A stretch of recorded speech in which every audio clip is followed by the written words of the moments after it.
பேக்கரியில் செய்கிற மாதிரி நல்ல சாஃப்டான சூப்பரான வெனிலா ஸ்பாஞ்ச் கேக் எப்படி செய்யுதுன்னு பார்க்கலாம் வாங்க.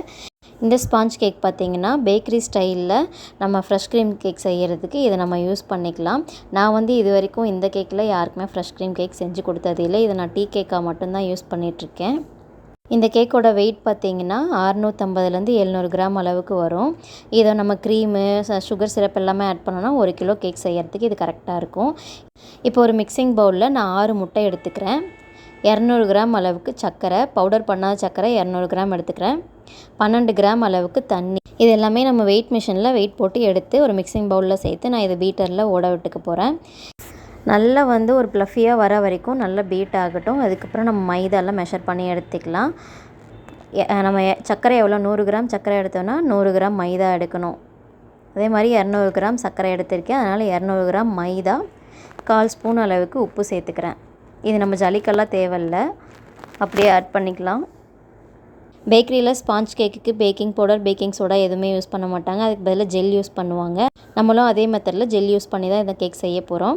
இதில் 2 டீஸ்பூன் அளவுக்கு வெண்ணிலா எசன்ஸ், 1 டீஸ்பூன் அளவுக்கு பைனாப்பிள் எசன்ஸ் ஆட் பண்ணிக்கலாம். சுத்தமாக எக்கோட ஸ்மெல்லே இருக்காது பைனாப்பிள் எசன்ஸ் ஆட் பண்ணும்போது. இப்போ இது நல்லா ஒரு சாண்டில் கலர் அளவுக்கு நல்லா பீட் ஆகிடுச்சு. இந்த ஸ்டேஜில் நம்ம எடுத்து வச்சுருக்க மைதா ஆட் பண்ணிக்கலாம். 200 கிராம் சர்க்கரை ஆட் பண்ணியிருக்கோம். நம்ம 200 கிராம் மைதா ஆட் பண்ணிக்கலாம். இப்போ இது நல்லா மிக்ஸ் ஆகிட்டுருக்கு. நம்ம ஹேண்ட் பீட்டரில் பீட் பண்ணாலும் இதே மெத்தட் தான். நான் வந்து ஸ்டாண்ட் மிக்சரில் பீட் பண்ணிகிட்ருக்கேன்.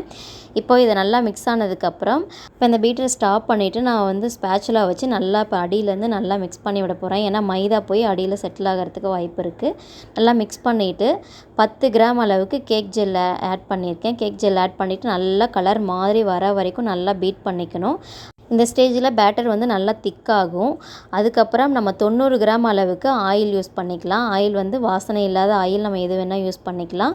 நல்லா ஒரு தடவை நல்லா மிக்ஸ் பண்ணிவிட்டு கையில் எடுத்து நல்லா மிக்ஸ் பண்ணிவிட்டு நம்ம எந்த ட்ரேயில் பேக் பண்ணுறோமோ அந்த ட்ரேயில் வச்சு 180 டிகிரியில் 35 நிமிஷம் பேக் பண்ணோன்னா சூப்பரான ஒரு ஸ்பாஞ்ச் கேக் ரெடி ஆகிடும். பேக்கரியில் பட்டர் க்ரீம் கேக்கு, ஃப்ரெஷ் க்ரீம் கேக்கு எல்லாத்துக்குமே இந்த ஸ்பாஞ்ச் கேக் தான் யூஸ் பண்ணுவாங்க. 1/2 கிலோ ஸ்பாஞ்ச் கேக் ரெடி பண்ணுறதுக்கும் நான் மெஷர்மெண்ட் கொடுத்துருக்கேன். இதே மெத்தடில் நீங்களும் ட்ரை பண்ணி பாருங்கள். கண்டிப்பாக சூப்பராக வரும். சேனல் பிடிச்சிருந்தால் லைக் பண்ணி ஷேர் பண்ணுங்கள். மறக்காமல் சப்ஸ்கிரைப் பண்ணுங்கள்.